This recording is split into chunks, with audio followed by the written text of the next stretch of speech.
Introducing National Streaming Sports, live and on-demand sports talk programming that you can access 24/7. For the premier sports talk experience, tap into our Roku channel. Start your mornings with Mac and Jack covering all the weekend sports action. Then pour a cup and enjoy all the sports you can drink on the Coffee and Sports podcast. At midday, talk sports from east to west on the Coast to Coast podcast. Followed at night by some hot girl talk with Prim and Proper Sports featuring Sonia Pearson. Talk boxing on the Gloved Fist. Yankee fans tune in for Start Spreading the News. And there's more on the College Sports Huddle and Sports Scope with Robert Butler. There are 20 podcasts in all and 70 weekly shows giving us a 3.4-star viewer rating. To find us on Roku TV, search for National Streaming Sports on the Roku search bar. Click on the logo and you're in. National Streaming Sports, live and on-demand sports talk for America.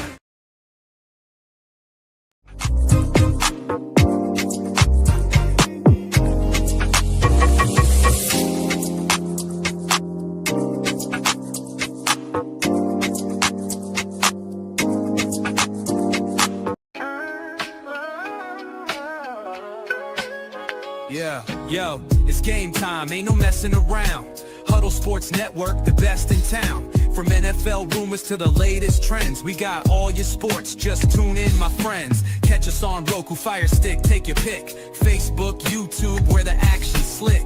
Daily shows that drop like a bomb. From 10 to 11, it's Ken and Ken, stay calm. Huddle up, catch the vibe, feel the rush. Get your news, get your fills in the clutch. Over 27 podcasts, we breaking it down. Join the team, Huddle Sports, wear the crown. Live every weekday, it's how we roll. Lions Talk with Jeremy B, we taking a stroll. From 11 to 12, don't miss a beat. We break down the game, make the info sweet. The Daily Huddle Podcast, noon to 1. CST Zone, we're just having fun. Toss your doubts, we bring the facts. Tune into the Huddle. Good morning and welcome to the Mac and Jack Show. Of course, I'm Sonia with my great host here, Jack Hirsch. Good morning, Jack. How are you? Sorry about that little late login. Hope you're well. Hey, good, Sonia. We're always prepared, Sonia. I mean, Absolutely. You text me all the time. I text you back, whenever sports news is taking place. A lot of insanity in the sports world, and we're going to have it tonight with the NBA draft. Absolutely. Happy NBA draft day. Of course, Cooper flagged the big news here. But before we get to the draft, Jack, there were some trades that went along this couple of days ago, including yesterday. Of course, we talked about Kevin Durant to the Rockets was the biggest news there. We talked about that. And then now Kristaps Porzingis is apparently being traded to the Hawks. Those details are being finalized. The Atlanta Hawks, of course, thinking about involving the Brooklyn Nets, Celtics, along with George Neal and the second-round pick. And the Nets are acquiring Terrence Mann and the number 22 pick in the draft. This is everything being wrapped up here as we speak, Jack. Well, no one mentions the big news, the underlying factor. Are the Boston Celtics on a rebuild, a reboot? Because the thought was that they would try to run it back next year. Now, we know Jason Tatum is injured, so on, the Achilles, but the thought was that Jason Tatum could possibly make it back for the playoffs next year. And if he could make it back for the playoffs and be 80% of himself, the Boston Celtics were going to be a serious threat to come out of the East. They wouldn't need home court advantage. Just get into the playoffs, even as a sixth seed or to play in or whatever, and then, play well in the playoffs and take it from there. But, we got a sense with the Celtics when they traded Drew Holiday, to the Portland Trail Blazers, even though they got Anthony, Simmons back, good value there. You got the feeling that the Celtics, and maybe not rebuilding, but rebooting. What's going to be interesting is Jaylen Brown going to suddenly be put on the trading block, and they're going to see what they could get for him? Because if they deal Jaylen Brown, then it's a complete rebuild at that point. But it's a rebuild where they feel they can still be competitive, still be a playoff team, just take a little step back. But Sonia, just a year ago when the Celtics won the NBA championship. They were the solid favorites to win it all again this year. And this season, even though they were lagging slightly behind the Cleveland Cavaliers for the best record in the East, we figured come playoff time, the Celtics are going to turn it up a notch. They're the team to beat. And going into their series against the Knicks, no one was giving the Knicks a shot for the most part. People were, if you told someone the Knicks were going to take it to 6 games the way I did, they'd say, "You really think so?" They were thinking Mhm. Celtics in 4 or 5. Celtics lose that series, and now, I mean, look what's happened to the team, to the franchise. I mean, the direction that they're headed in. Yeah, it's so weird to think about because it does seem really odd. And like you said, if Jalen goes up on the trading block, then you know they're in rebuild mode. That the word was they were trying to get under their salary cap. They've trying to get their salary, some of their salary freed up, possibly for some other big moves throughout the offseason.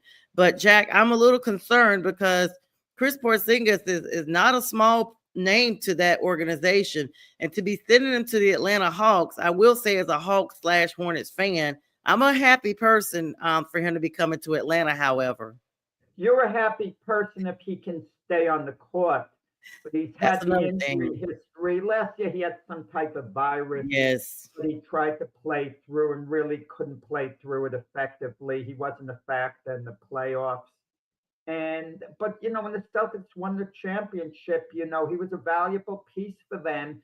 And if Porzingis stays healthy, you put him alongside Trey Young. The Hawks are an improved team. I still don't think they're a serious contender coming out of the East, but it's possible come playoff time they could put it together.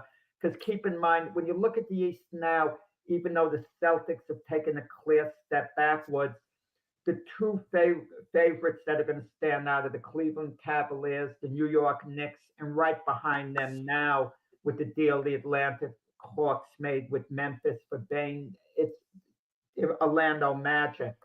Let's see what deals other teams might make. I get the feeling there's another big deal on the horizon.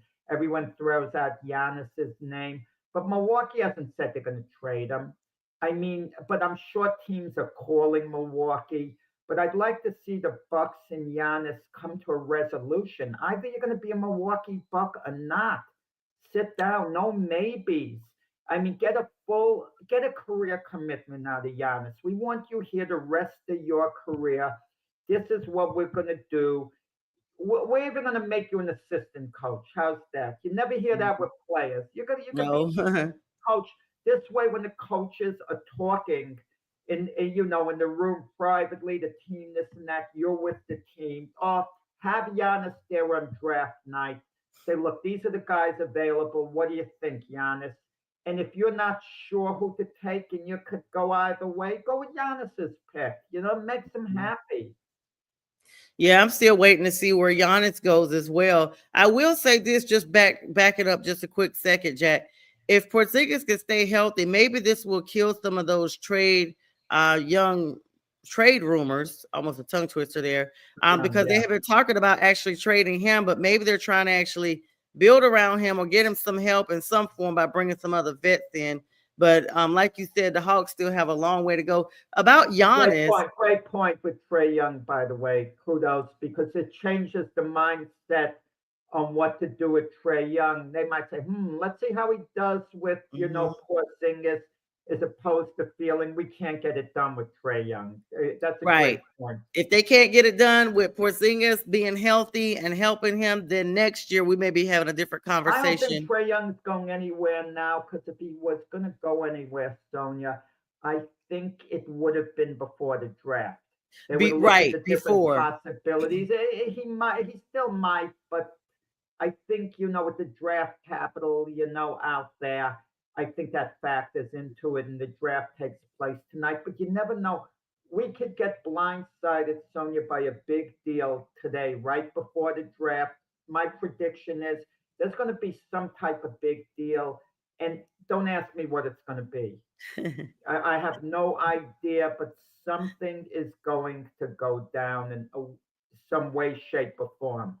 It may be with Giannis. I mean, Jack, just like you said, these names keep coming up. Trey Young has come up a couple of seasons now because every time the Hawks, falling out of that little wild card playing scenario, they start talking about it. But let's move over to Kyrie Irving with the Mavs. Of course, they're up for number one tonight on the draft, projected to get Cooper Flag. He resigns with the Mavericks. He's reportedly agreed to a new 3-year, $119 million deal. This was his desire to stay with this team, and he declined his player option. So it had people concerned, but he was Are widely you sure expected he to declined stay. this? Wait. I'm not sure that's accurate, Sonia. I mean that he declined the player option. I Early don't on. think he did. I do not think he did. I think that news that came out is not accurate. I think he will take a. He may be declined at anything he would have had this year, but Mm-hmm. he'll have a player option at the end of I think, the 2026 2027 season. In other words, he signed a 3-year deal, and at the end of the second year, the deal, if I'm not mistaken, he can exercise the player Yep. option in a couple of years because Kyrie Irving signed for under market value. Okay, 119 million 3 years. Let's call it 40 million a Yep. year, even though it's a teeny bit under that, Mm-hmm. And the market value for Kyrie Irving, if he was healthy, Sonia, would have been between 50 and $60 million. That was what the deal would have normally been. But because he suffered the ACL injury, Yep. it kind of lowered, the rate. He has to come back from that, and he's age 33. And even though he'll probably come back from that, my guess would be, and he'll be fine. There's a little bit of doubt now. It just sounds like a terrible term to use, and forgive me if I'm out of place, but he's looked at in a sense like damaged for now. No, he is. He's coming back kind of damaged and put together, and I think he'll recover from it and be fine. But this is any player. You come off an injury like that, they look at you a little differently when you're that age. Now, Kyrie Irving's asked, show us that you're Kyrie Irving still, coming back from the injury. And I'm confident he'll show that. And it's a good deal for Dallas, a decent deal for Kyrie to take that money. And apparently, he's very happy in Dallas. He has something to prove. And that's the X factor. I just want to say, I'm sorry I cut in, Sonia, but the X No, factor. you're fine. When we talk about Kyrie Irving, and I mentioned this on the past show, I'm not sure how good the influence is he might have on Cooper Flag. When I say influence, I'm talking about basketball wise, because Kyrie Irving will have to now be the leader of the team. Because I think Anthony Davis is going to defer to Kyrie, and whenever Kyrie Irving has been a leader of a team, it's been bad news. It was bad Mm-hmm. news for the Celtics. It was bad news for the Cavaliers at the end after LeBron left. Bad news for the Celtics. Very bad news for the Celtics when he was there. It was terrible news for the Nets, an absolute disaster because Yeah. Kyrie Irving was able to take a leadership role. And when he was with Dallas, Luka was the leader. If Mm-hmm. the Kyrie couldn't have that influence, But now he's going to be the leader of that team. Cooper Flag's only 18. He's not going to come in. Cooper Flag's not going to be a leader off the bat. No way. No Ah, way. No way. An 18-year-old shouldn't be a leader, and he comes in. It's he should be. no. But this is the X factor. Kyrie Irving from Duke University, Cooper Flag from Duke University. Somehow these NBA players, when they went to the same school, there's a bond, there's a kinship. So I Mm-hmm. think that could be a positive thing. But with that said, uh, Cooper Flag played under Coach Shia at Duke, and Kyrie Irving played under Coach K. Mm-hmm. It'd be a little different if they had the same coach.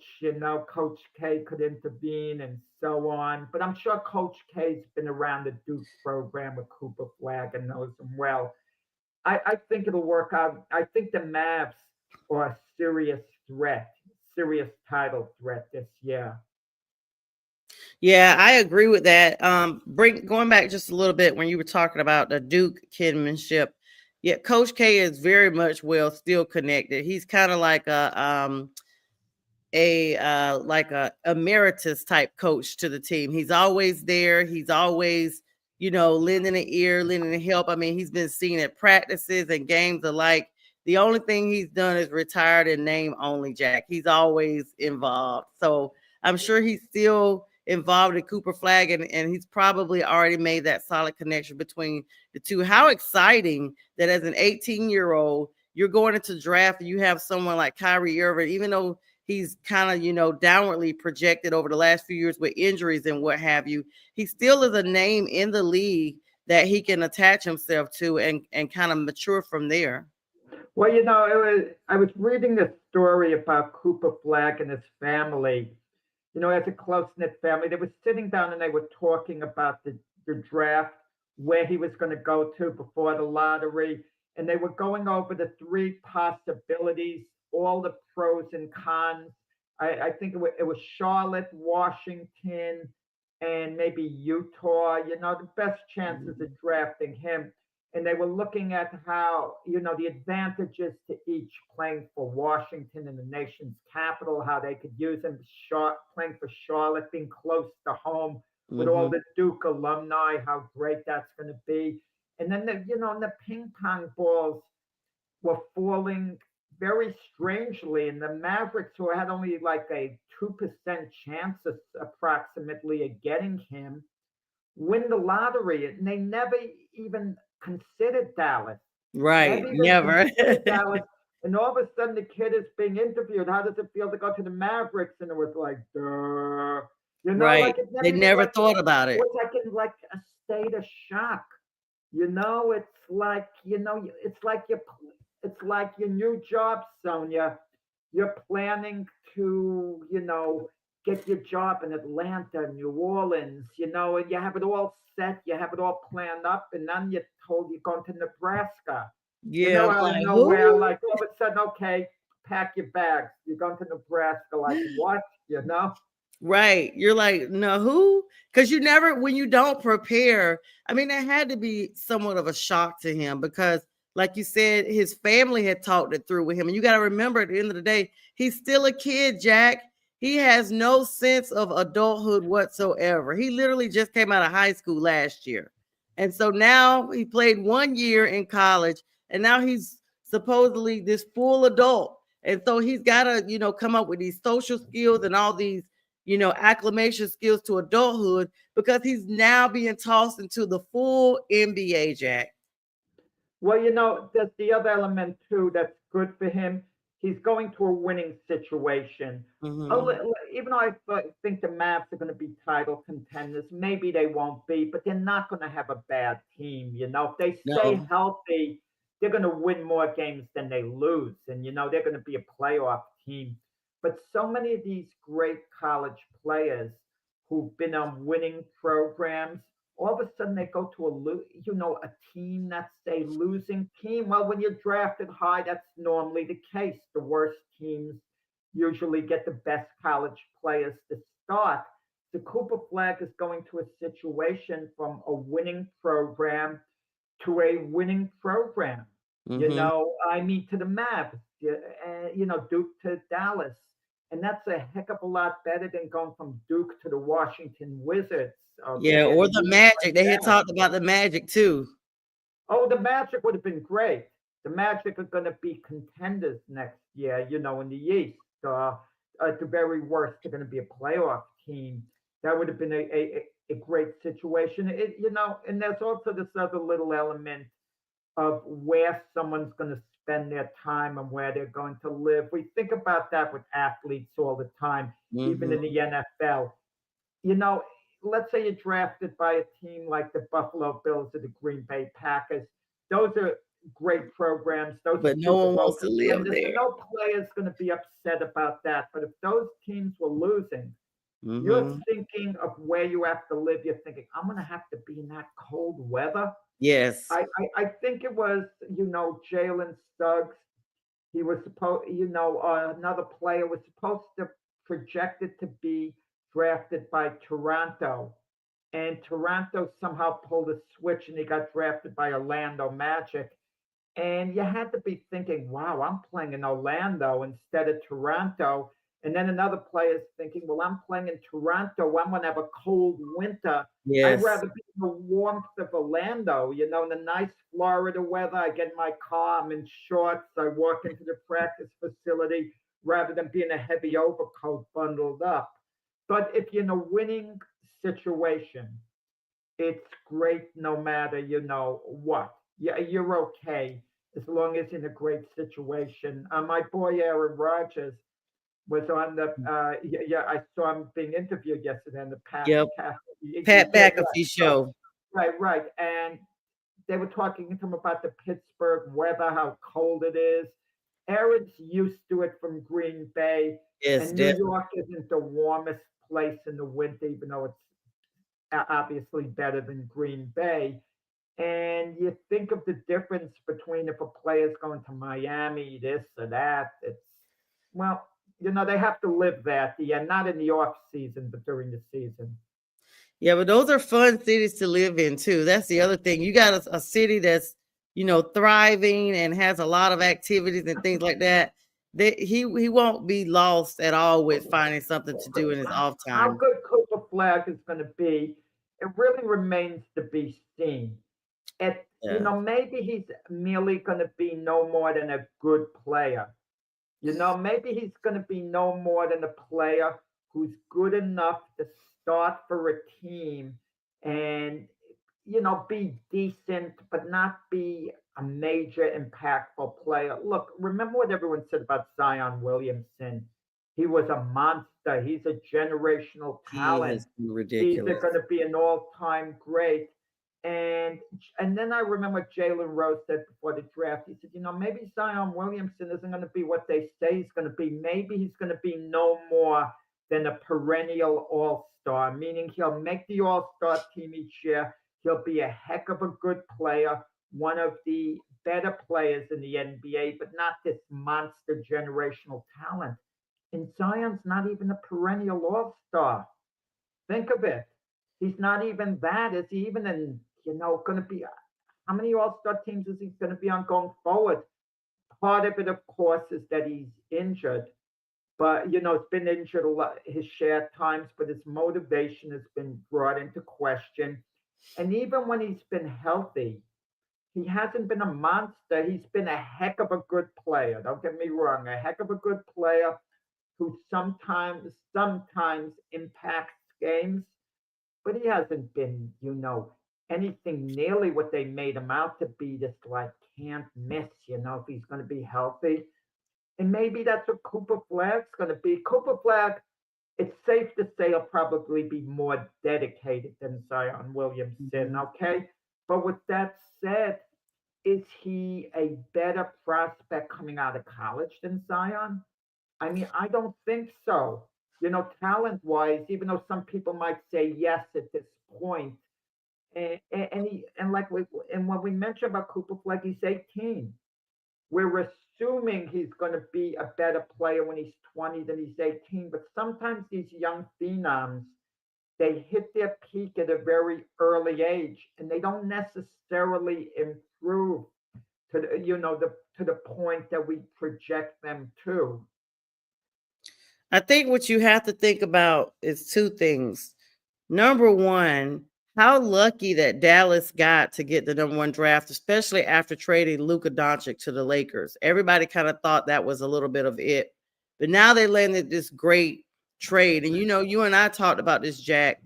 Do they trade the number one trade for some other people? Because you don't know what you're getting when you're getting a freshman, when you're getting a rookie into your contract. But I will say this. Cooper Flag seems to be in better health condition wise. He's a slimmer physique. He seems to take better care of himself. Zion Williamson, even though he had the height to play, he had the skills to play, he didn't take care of himself physically, Jack. Ever since he had the incident where he blew out of his shoe, that was a sign right there. This guy is overweight, and he continued to be overweight, even though he would eventually shed some of the weight. there's a difference in shedding weight and conditioning yourself and just losing the fat itself.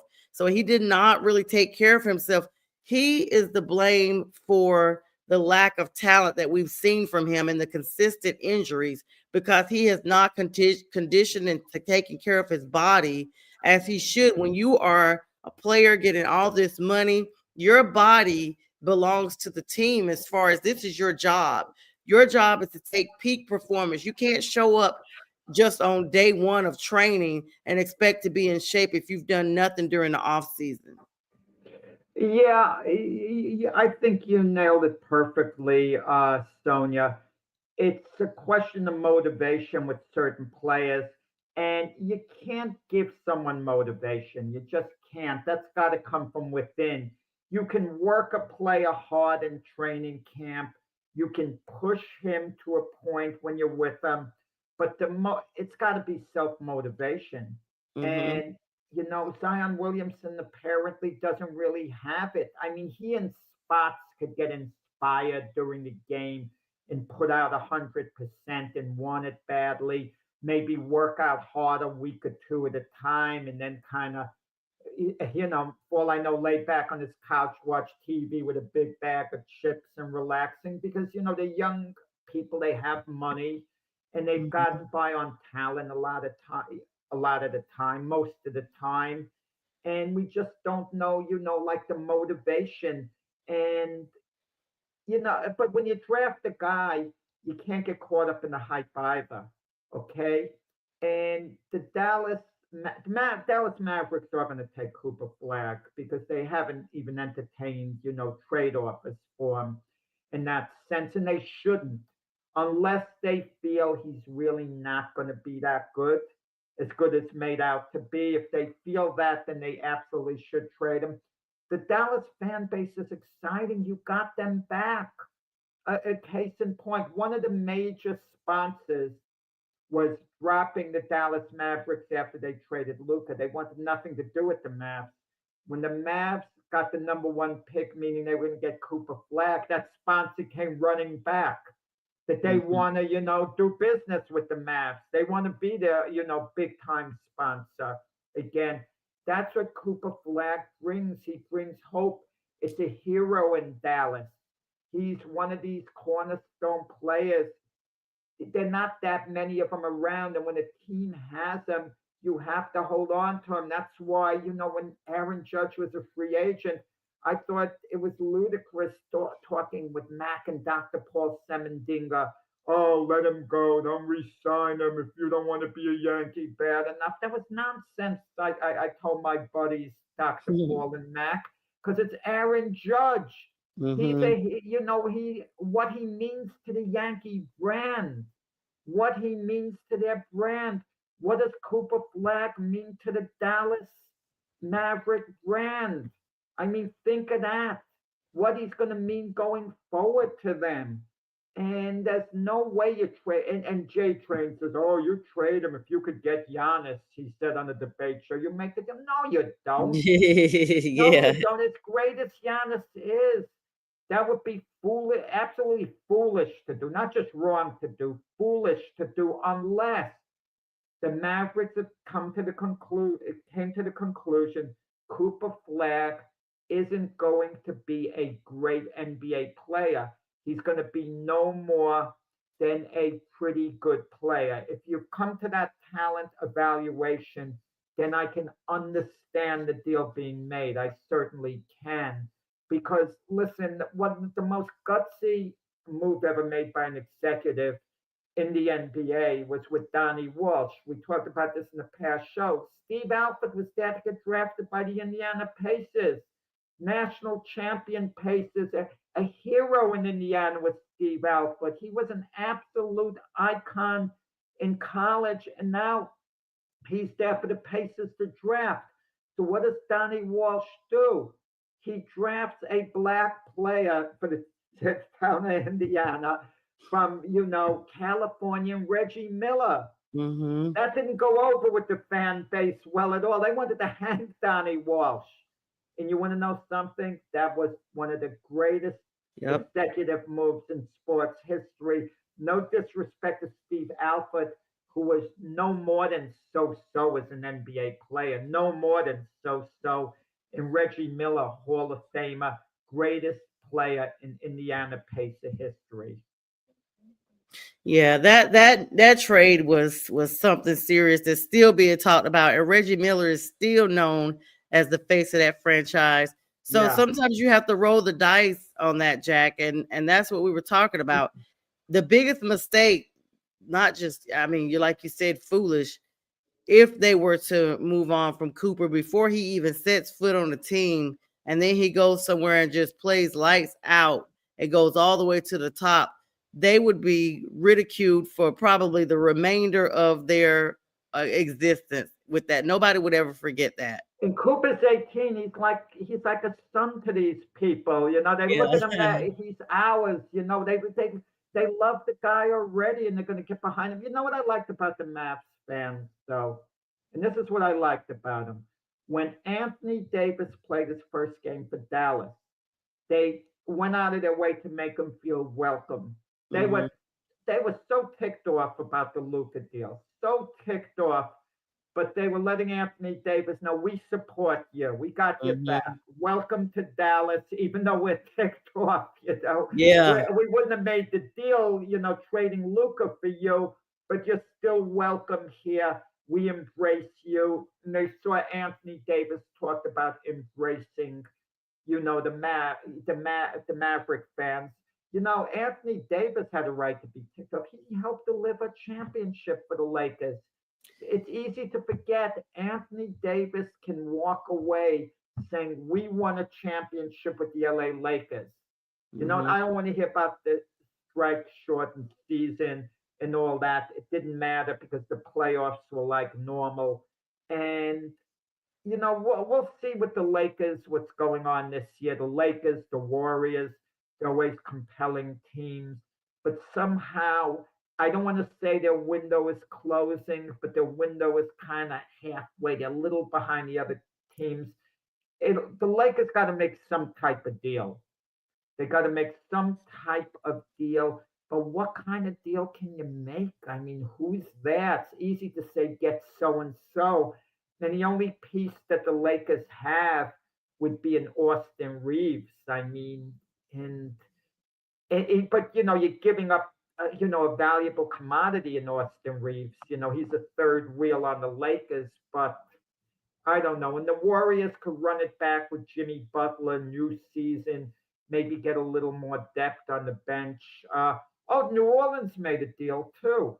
I mean, they got Jordan Poole.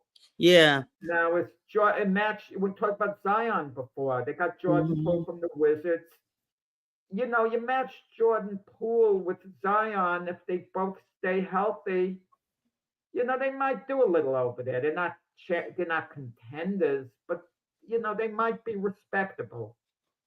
Yeah, New Orleans did some front office repositioning, removing whatever, rehabbing. They got some new people in there. And people thought that the new management would be the ones to basically try to get rid of Zion, or should I say trade him? Let me use the right terminology here. But they've already said they're committed to him. Like, once again, they're going to stand behind him because they've seen what he can do healthy. I mean, he's gotten a couple triple doubles. And so they were like, listen, if this guy can stay healthy, we feel like he's locked in with the team. He brings that energy and impact that if they moved on from him, Jack, they would be difficult and hard pressed to find someone that could fill in those spots for the energy and the impact that he brings to that team because he's so talented.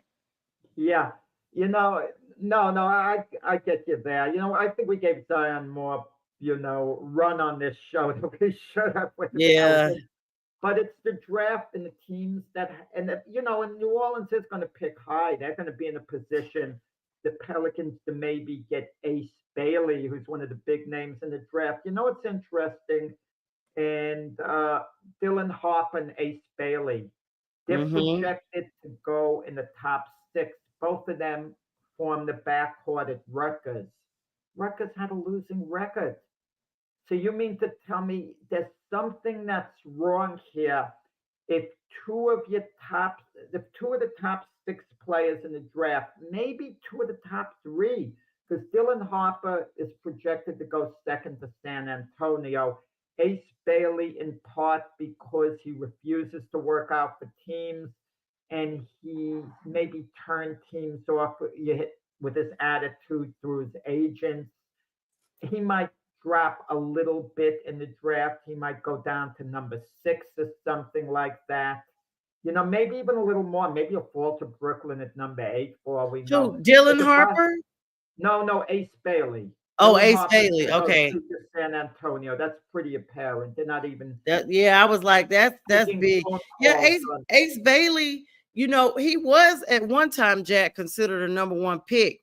Him and Cooper, extremely talented, but there's been some pre-draft concerns about Ace because he's canceled 2 team workouts. They wanted him to do some workouts. He's canceled them himself. His draft stock is kind of mirroring what we've seen a little bit with the Shedeur Sanders because of personality issues. Do you think that this could really affect him in the draft? It could. I mean, I spoke to a source, a newspaper man, who's close to the Philadelphia 76ers situation. There's a possibility they draft Bailey and even trade him, as much as a long shot that might seem to Wow. be. The thing with Ace Bailey is he wants to be the man immediately. Mm-hmm. He His name can't is be Ace. Ace means number one. he can't be the man. Well, Right. he wants to ace it. Yeah, he can't be the man if he goes to a team that has Maxey and Joel Embiid, Tyrese Maxey Right. and Joel Embiid. Absolutely. You can't come in as a rookie and kind of take over. If he goes to a team like the Nets, he can do that. He Mm-hmm. could do that if he goes to the Washington Wizards. He could do that, with the Utah Jazz, etc., because they have no big name players over there. No established NBA big name players. So he can kind of get away with that in that type of a program. Okay. He wants a team to build around him as a rookie. He's very confident in his skills. How good he'll be is, remains to be seen. I mean, obviously he's very, very good. Whether he's going to let's no whether it'll be another Trey Young or not, we don't know. Very good player, but you don't build a team around Trey Young as we've seen in Atlanta. Yeah. Well, I'm gonna tell you this, Jack.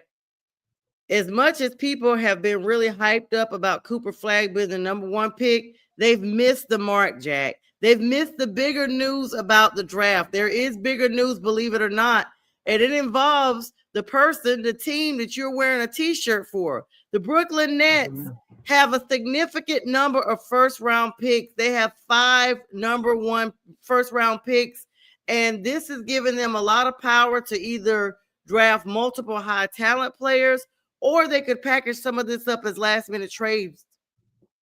Yeah, I'm not as big a Net fan as I am a Yankee fan and a Jet fan, but I'm still a Net fan going back from the days in the ABA. I've kind of frozen my Net membership. You freeze a gym membership because you're going away Yes. for a while or something. You're still a member Yeah. or whatever, and but listen, certain other teams, if they do great, you're on a waiting list to be a fan. I mean, you can't flip flop back and forth. Mm-hmm. You have to be a fan, they say, through thick and thin.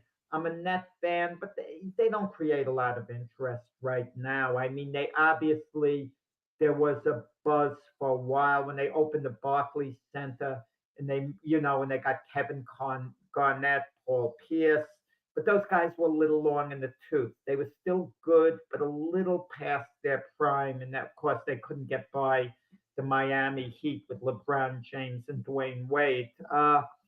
And the case with the Nets now, I mean, 5 number one picks, but it's not like the NFL, Sonia.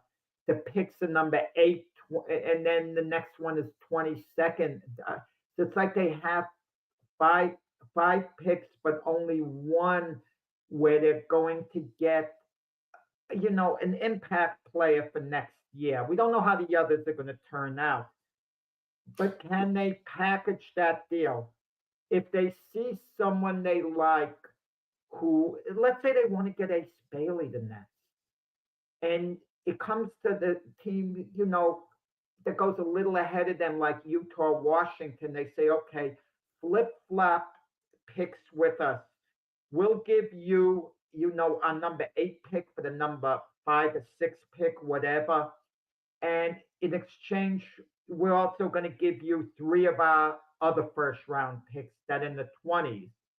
That's how you get Nate Bailey. Can you imagine just to move up, the Nets give every single pick? If they feel Ace Bailey is going to be an absolute stud, a star in the league, you make the bold, crazy move like that. That would be crazy. That would be absolutely crazy because but like you said, we feel like there's something on the horizon that's going to be bigger than what we're even talking about now, because this is what these teams do. They build up the anticipation. They know even right before, and let's be clear, Jack, even though tonight and tomorrow are draft nights, June 30th starts off the official trade season where anybody can still be moved around like chess pieces. Yeah, but the draft today, Cooper Flag, Dylan Harper, those guys are going to be cornerstone players of their teams. I Let's think not forget about Con Canupa, who's Cooper Flag's teammate. yeah, absolutely. He's projected to go something like around fourth. 3 or 4. Sometimes a VJ player, Edgecombe. VJ Edgecombe. Nobody's been talking about him. The highlight of his dunks and chase down blocks. He's a very big player out there on the court. right? He's projected to go third to the 76ers. I'm high on Ace Bailey. From the Mm-hmm. Sixers, I just take Ace Bailey. Just take the guy, and if he has an attitude, sit his rear end on the bench. Your Mm-hmm. teams don't realize you got the leverage. Owners have to back up their coach, and if the player shouts at the coach and has a temper tantrum, suspend him. Let him come back. He's got a total line. He's got a total line. Don't give in to childish behavior. But teams do that all the time. A Yeah, player they has do. temper tantrums, this and that. They have a standoff. Draft who you feel is the best player. Don't let him manipulate the narrative. But players do manipulate the narrative, and it even starts with good guys like Eli Manning. He and his dad manipulated the narrative, Oh my and goodness, they they didn't, sure did. and they got away with it. Unlike when Deion Sanders tried to manipulate the narrative, he was made out to be a villain. That's kind of like a double standard here sometimes, for whatever reason. But you take who's the best player, who's the best fit for your team.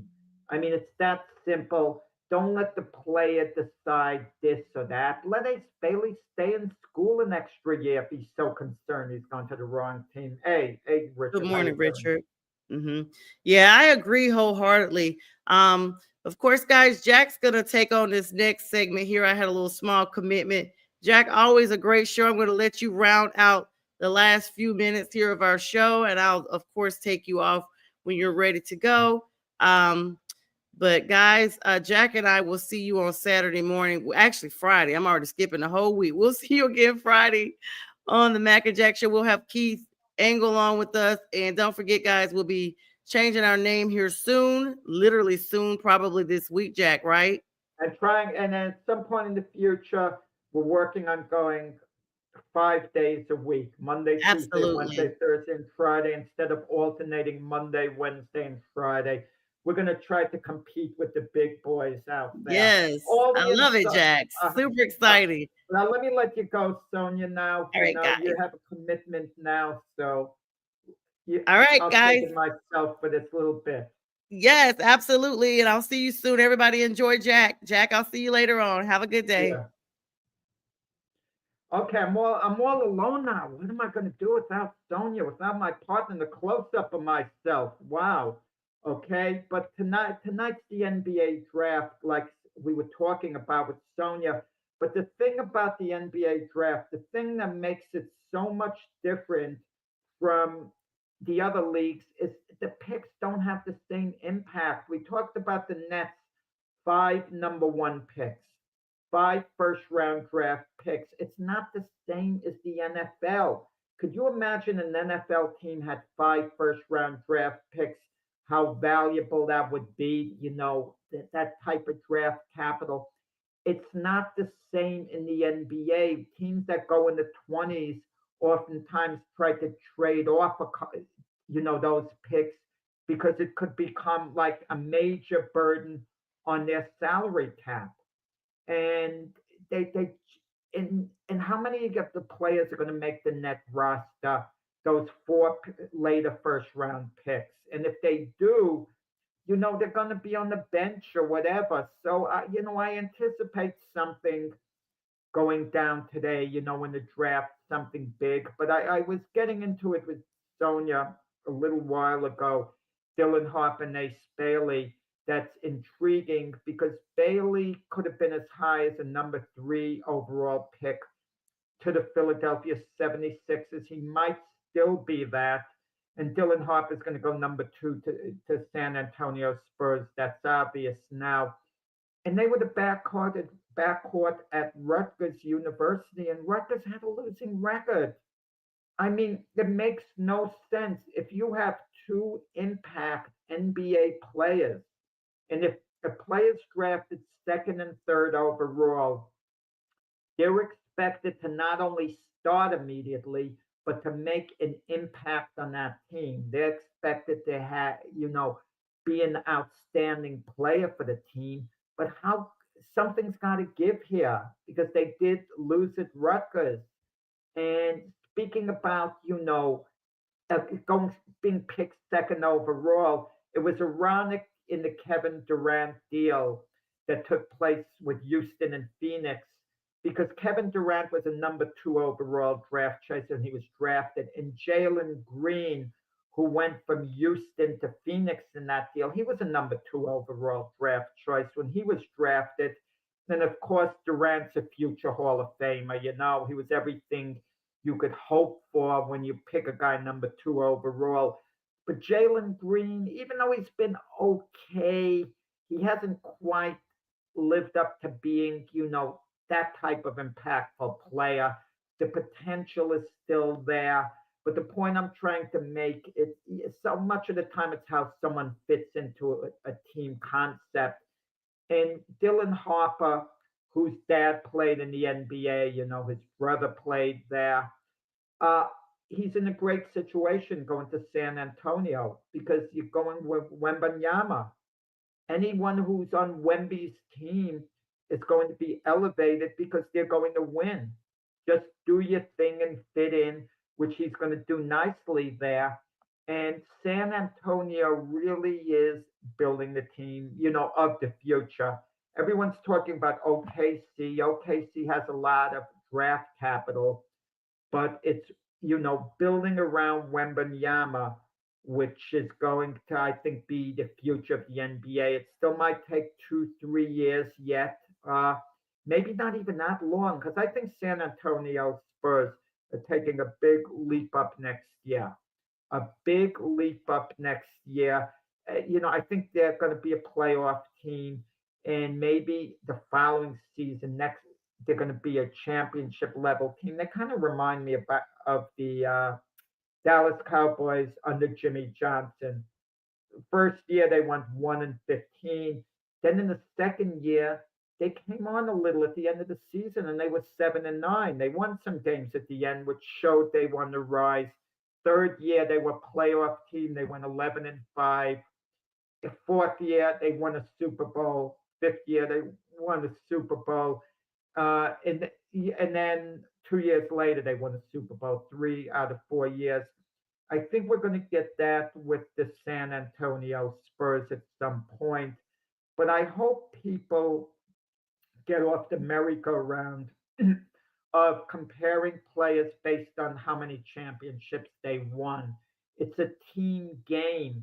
I don't want to hear one guy won X amount, one guy won a certain other amount. If you want to get stuck up on championships, I'm going to say, okay, Bill Russell Celtics won 11 championships. Bill Russell is the greatest player of all time based on that. Case closed. Let's not talk about it anymore. But people are going to elevate Jordan and say, well, he won 6 championships. He was 6-0 in finals. And LeBron won four, and he was 4-6 in finals. Well, the reason LeBron lost all those finals that Jordan didn't lose is because LeBron was able to get his team into the finals, something that wasn't done, with Jordan in the years that they didn't win, championships. They never got to the finals. So, that should count for something, but it's a team game at the end, and there's so many measures, the comparisons that we can make. There's other sports news too. There's with the NFL quarterback carousel. I mean, it's when I say carousel, certain positions, a certain starters are going to be up and down. There's certain quarterbacks who are projected starters now aren't going to be starters at the end of the year. There's storylines. Aaron Rodgers yesterday says he's pretty sure this is it. One more season, and now he's had it, and he's going to fade into the sunset. He's not going to be a public person. This is the last anyone's ever going to hear of him after this season. So obviously, Aaron Rodgers isn't an athlete who likes being in the public eye, but let's be honest about it. When Aaron retires, he's going to play in these golf tournaments and this and that and be interviewed. But so what an athlete says now, they might mean, but then their mindset changes a little later. But and I think Coach Tomlin with the Steelers is thinking, okay, Aaron says it's probably one more year and that's it. But let's say the Steelers have a good season. They don't go to the Super Bowl. They're not expected to. But let's say they make the playoffs. And Aaron has a nice time this year. He's very happy.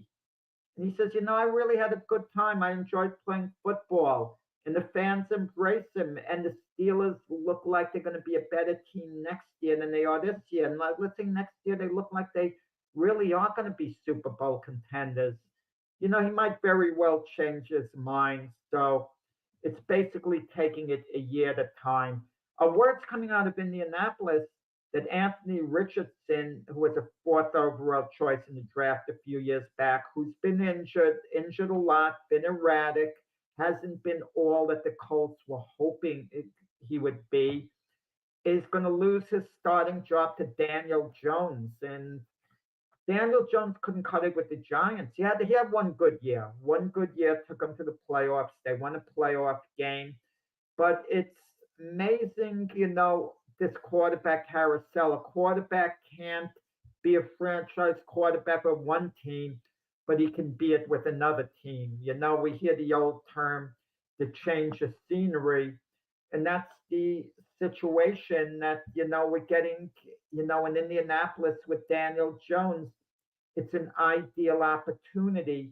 And when quarterbacks pick a place to go to once they lose their starting job, it's all about landing in the right situation.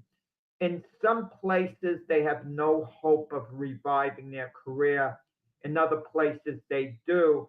And such is the case with Daniel Jones. If Daniel Jones re-signed with Minnesota and Kevin O'Connell, the coach, he wanted him to come back to be a backup to J.J. McCarthy, who Minnesota's taking a chance on, can be their franchise quarterback. If McCarthy was working out for the Vikings, Daniel Jones is a backup, and that's what his career would be going forward. So it's all about signing in the right place, getting the right opportunity. Sometimes it's good to sign somewhere and be a bridge quarterback, the way Sam Darnold did with the Vikings. Sam Darnold was gotten by the Vikings last year to basically start the season. It was going to be a one-year thing, and then J.J. McCarthy was going to take over. And this is when J.J. McCarthy was healthy, or J.J. McCarthy would take over at some point during the season. But Sam Darnold, until the last couple of games of the year, he was great. He was even an MVP candidate. He was unbelievable. And even though Minnesota moved on from Sam Darnold, Sam Darnold, in a way, revived his career in the sense that he was able to sign with the team, the Seattle, Seahawks, and be their franchise quarterback, perhaps of the future there. The jury's still going to be out. They signed him for a couple of years. And if Sam Darnold plays very well this year for the Seahawks, they're going to go forward with him as their starter. Case closed. So it's being in the right situation. There's a little talk with the Giants even, that they might move up Jackson Dart's timeline. They're going to see how Russell Wilson looks. Russell Wilson struggled at Denver. The Broncos didn't want to move forward with him, their coach, Sean Payton. And it's interesting that Mike Tomlin, the Steeler coach, moved on from Russell Wilson. That would they have been willing to keep Russell Wilson on the team and run it back with them? The Steelers might have if Russell Wilson didn't go to the Giants, but clearly they didn't show the enthusiasm to stick with Russell Wilson. And now he's with the Giants. And if Denver and Pittsburgh moved on from Russell Wilson, what makes you think he's going to make an impact with the Giants? I mean, and all Russell Wilson is doing as the Giant quarterback is buying time. Okay, that's all he's really doing, buying time. Because as soon as Russell Wilson's performances slip a little bit, they're looking to get Jackson Dart into the equation. Okay, and I know Jameis Winston, they got him as the primary backup, but they're going to change the timeline. Just one last thing before, we still have a minute or two, here in this thing. Sonja's, still acting as the producer where she is. I want to make a comment what happened in Major League Baseball yesterday. Ketel Marte, the Arizona Diamondbacks second baseman, he was brought to tears yesterday by this idiot fan. This idiot fan who was yelling out things, obscene things about Marte's mother, who died in a car crash in 2017. Now, the fan was ejected from the stadium.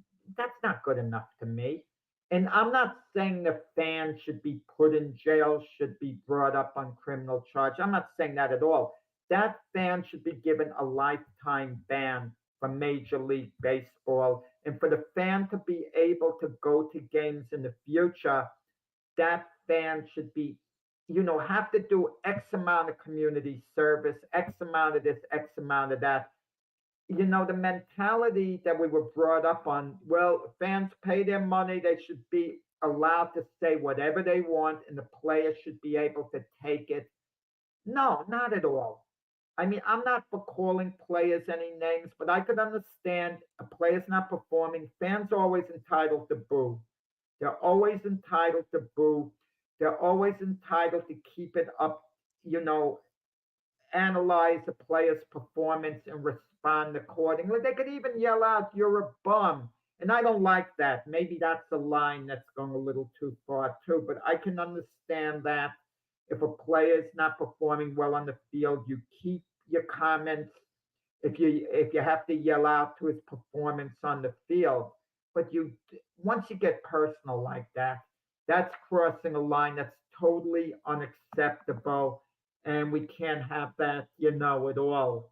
And, and that's pretty much it. There are a few other topics that might take some time, but the Canelo Alvarez, Terence Crawford press tour is in full swing. They even have Tom Brady interviewing both guys. What the heck does Tom Brady have to do with boxing?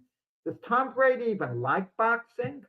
But he's interviewing both of them, so the hype is beginning for that September 13th fight that we're going to talk a lot more about as we go forward, in the show. But that's it for now, and had a great time, I missed you, Sonja, that at the end. I came in kind of out of the bullpen, but, I was playing all game long. But so it's Wednesday today. See everyone back on Friday morning with the Mac and Jack show with Sonja. And we're always going to remember Mac at the end of the show. We're always going to be posting his picture. He's the icon, the cornerstone, the legend of this show. But we're going to have to change the name at some point, okay? But Mac is always going to be mentioned, remembered, and I'm always going to give him a dig still because he's listening up there. He's listening, so I'm always going to have a go at it with my, iconic partner, Mac. Good day to everyone.